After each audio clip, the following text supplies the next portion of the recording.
दादा प्रणाम। वाह। बाबा नीम कुरौरी महाराज की जय हो।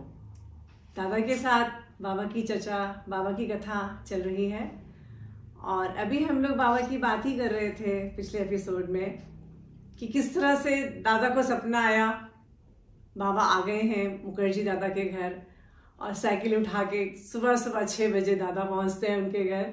दरवाज़ा खुला है, दादा अंदर जाते हैं, महाराज सामने खड़े मिलते हैं इनको। जो सपना बाबा ने दिया वो सामने साक्षात रूप में इनको मिला। इतने भाव विभोर हो गए कि चरणों में रो पड़े दादा।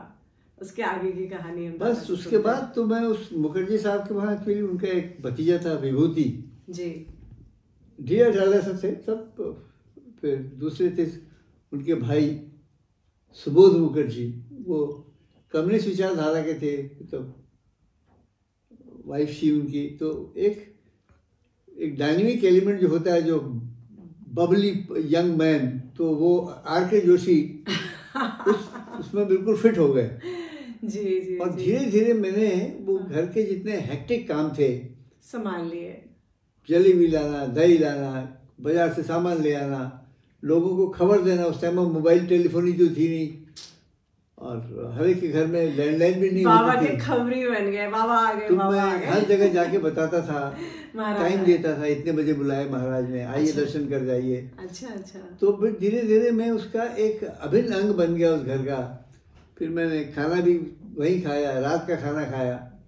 फिर वहाँ पे जो जहाँ पे जूते रखने की जगह थी उन लोगों की, उसको मैंने अपना सोने की जगह बना ली। वहाँ दरी बिछाई और तकिया लेके सो जाता था। So sweet. तो महाराज जो थे वो जिस कमरे में सोते थे उठ के बैठक में आ जाते थे। अच्छा। जैसे महाराज बैठक में आते थे तो मेरी नींद खुल जाती थी, मैं जाके बैठ जाता था। सुबह सुबह 4 बजे, 4:30 4 बजे महाराज बैठे, मैं वहाँ बैठ गया। जी, तखत पड़ा होता था वहाँ फिर पे। वहाँ पे महाराज बैठ के पैर लटका के बैठते थे। अच्छा। फिर धीरे धीरे बड़े सॉफ्ट उसमें बातें होती थी और मैं भी सुनता था, पूछता भी था, कभी कभी कहता भी था, कभी कभी। लेकिन वो कहना सुनने की तो वहाँ खेल ही नहीं था। वहाँ तो आपके अंदर प्रवेश करता था वो अध्यात्म, ब्रह्म मुहूर्त में अमृत प्रवेश करता था। महाराज की वाणी जो थी आपके इसमें सर में टंकार मार के आपको अंदर से जागृत करती थी। फिर वो मुखर्जी साहब की जो पिसी माँ, मासी माँ 2 आ जाती थी, वृद्धा थी, बहुत ही स्नेहिल उनका वो था। तो आके उन्होंने पहले बाबा करके, मैंने इतना सॉफ्ट चरण सुना, महाराज के पैरों में, चरणों में हाथ फेरना आज तक नहीं देखा जिस हिसाब से वो करती थी। हाथ फेरा उन्होंने, फिर तुलसी की चाय बना के लाती थी, महाराज को लोटे से तुलसी की चाय दी, थोड़ा थोड़ा करके महाराज ने पिया। फिर वो उनका सेशन होता था उन माओ का। अभी कुछ फोटोग्राफ्स हैं, आप देखेंगे कि ऐसे वो देख रही है माँ के, महाराज के श्रीमुख की तरफ। तो जो आत्मीयता थी उस चितवन में उन दोनों की, मैं क्या बताऊं उन लोगों का, अनोखी छटा। और इन लोगों ने खाना बनाना, बंगाली ढंग से धोती ऐसे उठ के, दोनों मेरे ख्याल से विधवा थी, सदी विधवा थी। हाँ जी। तो ऐसे उठा के उन्होंने कब डाला, धोती, रोटी बनाती थी, खाना बनाती थी, हर चीज का ख्याल रखती थी। बीच में महाराज ने खाया नहीं खाया, नाश्ता किया नहीं किया। सुबह 4 बजे से 6 बजे तक बाबा बातें करते थे। 4 साढ़े 4 बजे जब शुरू हुआ, 6 बजे तक महाराज ने खत्म किया। फिर वो शौच के लिए जाते थे, चाय पीकर। हाँ, उस तुलसी की चाय पी के फिर शौच के लिए जाते थे।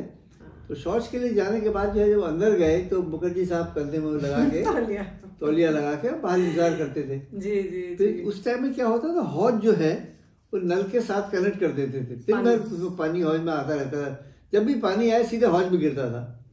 तो हौज से उन्होंने महाराज का पहले चरण धुलाए, महाराज ने हाथ धोए, फिर दतून करते थे महाराज, नीम की दातुन। तो उसमें दतून में क्या होता था, पहले से पूछ के दादा दे देते थे, महाराज को पल्स को घुमा घुमा के करते थे। बड़े सुंदर सी छोटी सी दंत पंक्ति थी, 5-6 दंत पंक्ति थी, उसको ऐसे ऐसे करते थे महाराज। फिर वो उनको, महाराज को सवेरे सवेरे मॉर्निंग गॉसिप कहते हैं ना, वो गप्पे मारने बड़ा मजा आता था, गप्पे मारने में। तो मैं उसको जैम सेशन कहता था जी। जैम सेशन में। उसके बाद फिर जो पुराने लतियर होते हैं ना, जैसे उसके अड्डेबाजी के, तो इतने में मुखर्जी वो राजी दादा आ गए, मेरे चाचा मुकुंदा आ गए, मेरे फादर हेमदा आ गए, सब अगल बगल मोहल्ले में रहते थे। फिर एक रघुनंदन पंत जी थे, वो आ गए। जी। मॉर्निंग सेशन में तो ये 4 लोग थे। अच्छा। बाद में लोगों को और लोग आने लगे, लेकिन ये 4 जो थे और सब उकड़ू बैठते थे, जैसे वहाँ पे यूपी में बैटिंग मुद्रा होती है, उकड़ू बैठना। उकड़ू बैठ के सब गप्पे मारते थे। तो महाराज ने अपनी चर्चाएं शुरू करी, पॉलिटिकल चर्चा, क्या कहते हैं, इकोनॉमिकल चर्चा, देश की चर्चा, जनरल जो वो होते हैं बातें, और बड़ा मजा आता था महाराज को। तो उनके जो चरण सिंह, उस टाइम में चरण सिंह थे, तो बोले चरण सिंह जो है वो किसानों का नेता था जी। तो एक दिन महाराज बोले चरण सिंह को 6 करोड़ रुपया है। अच्छा, 6 करोड़ रुपया है। उस टाइम में हिंदुस्तान का बजट मेरे ख्याल से कुछ अरब था, 50-60 अरब हुआ करता था। जी जी। मैंने कहा नहीं महाराज, 6 करोड़ नहीं होगा। अरे हमने कह दी, तुम नहीं मानते हो। हमने कह दी। तो मैंने कहा नहीं महाराज, 6 करोड़ नहीं होगा, बहुत ज्यादा होगा 6 करोड़ जी। तो अच्छा 3 करोड़ तो है। तो महाराज बार्गेन करते थे। मैंने कहा नहीं महाराज, 3 करोड़ बहुत ज्यादा होता। उस टाइम में एक लखपति सारे मोहल्ले में जाना जाता था। हाँ। तो फिर मैंने कहा नहीं महाराज, 1 करोड़ तक हो सकता है, हम कम नहीं करेंगे। अब कम नहीं करेंगे। 6 करोड़ से 3 करोड़ रुपए आ गए। मुखर्जी साहब को कम नहीं करेंगे। यूनिवर्सिटी जाना होता था, महाराज को नहलाना है, प्रसाद पवाना है, खुद भी नहा धो के फिर यूनिवर्सिटी 9:50 में शायद क्लास लगता था, 9:20 में क्लास लगता था। अब वहाँ जाना है तो उनको ये होता था कि कैसे महाराज उठे नहाए। अब धीरे धीरे वो उनको प्रोडिंग कहते हैं कि महाराज उठिए, महाराज हाथ धो लीजिए, महाराज ऐसा कर लीजिए। महाराज को कहाँ वो गप्पे मारने के मूड में बच्चों की तरह मचल जाते थे। फिर मैं जो हूँ जलेबी लेने जाता था, दही लेने जाता था, और कुछ सामान लेना है, छोटे मोटे सामान। मैं साइकिल में जाता था। एक जगह थी वहाँ पर कटरा, वहाँ से करीब 1.5 किलोमीटर पर होगा, मुखर्जी साहब के घर से 2 किलोमीटर होगा। वहाँ जाके गरम जलेबी बनवाई, दही लिया और जो सामान मंगवाया है वो लेके आ गए। फिर वो दादा उठे, नहाया धोया, खुद भी यूनिवर्सिटी चले गए। फिर मैं लोगों के घर कहने जाता था। अच्छा। कोई आदमी आके उनको उठा ले जाता था अपने साथ, कोई आदमी कुछ करके ले जाता था। तो फिर महाराज जो है शाम तक कहीं चले गए, लौट के आए, चले गए। शाम को दरबार लगता था। यूनिवर्सिटी वाले, कोर्ट वाले, ऑफिस वाले अपने घर गए, जल्दी से अपने हाथ मुंह धोए पहुंच जाते थे महाराज। फिर शाम को दरबार लगता था, बहुत बड़ा वो था हॉल, वहाँ बैठते थे।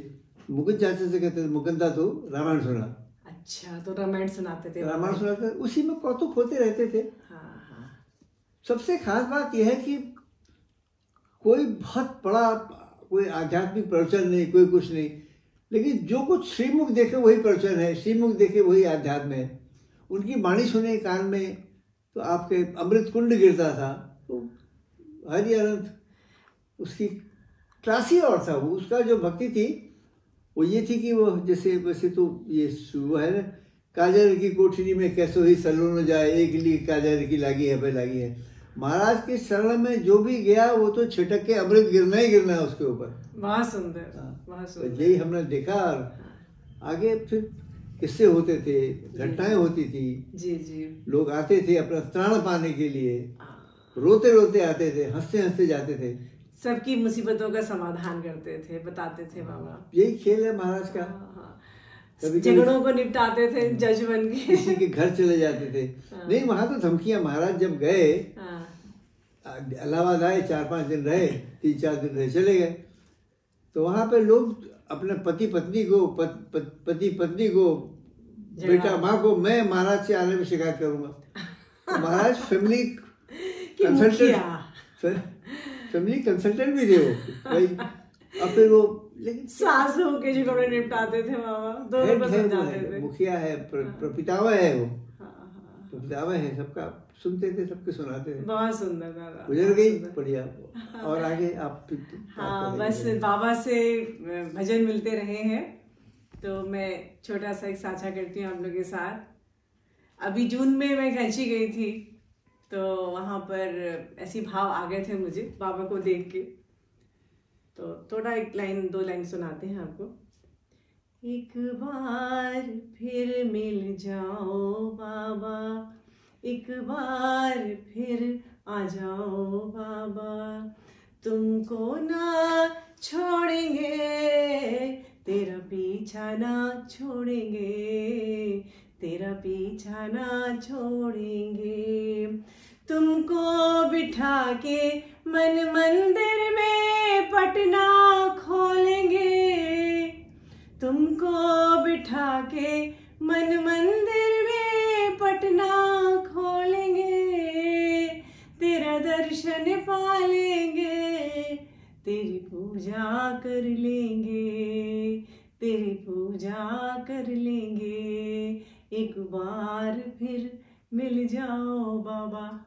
जय हो बाबा। उनसे मिलने की तमन्ना हमेशा रहती है। ऐसे हैं हमारे प्रभु। जय हो आपकी।